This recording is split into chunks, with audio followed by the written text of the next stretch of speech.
Hi mga beshi! Ayan, meron lang ako i-share sa inyo. Alam niyo ba na yung staff ni Jordan ng shawarma ay student yun Natutuwa lang ako sa batang yan kasi feeling ko na-inspired ko siya kasi alam mo yung hindi siya nahihiya kahit nagtitinda siya ng shawarma kasi nakipagkwentuhan ako sa kanya. Sabi ko sa kanya, alam mo ba, na dati nagtitinda lang ako ng itlog ng pugo nung nag-aaral ako. So, hindi ko pa sinabi na while nagwo-work pa ako sa Jollibee 'no. Kasi nakakatawa yung story ko na yon dahil sa ang sarap pala nung may humble beginning ka tapos 'pag may narating ka na, ang sarap ikuwento at nakaka-inspire ka like yung katulad niyan ng mga estudyante pa lang ngayon.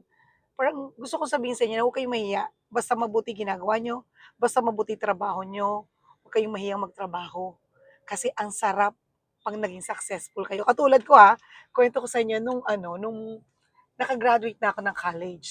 After ko maka-graduate ng college, hindi ko pa nakukuha yung aking transcript of record, wala pa akong mga nakukuha sa school, kaka-graduate ko pa lang, natanggap na ako sa Metrobank.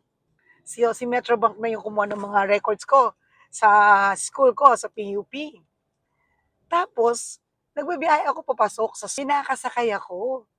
Sabi ba naman niya sa akin, "Hala, hindi ba ikaw yung nagtitinda ng itlog ng pugo?" 'Di ba parang awkward naman. Tapos nakita ko siya, sabi ko, "Oo." Sabi ko ganyan. Naka-uniform na ako ng Metrobank noon. Ibig sabihin regular employee na ako. Kasi 'pag naka-uniform ka na ng Metrobank, regular employee ka na. Tapos sabi ko, "Oo." Tapos ngumiti akong pagkatamis-tamis. Tapos sabi ko sa kanya, "Ikaw, saan ka na nagwo-work ngayon?" Sabi niya, "Oo nga, wala pa, naghahanap pa lang."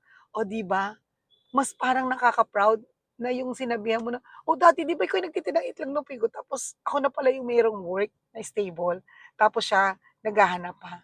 So, gano'n dapat tayo, huwag nating ikakahiya kung iyon lang paraan para makatapos ka ng pag-aaral.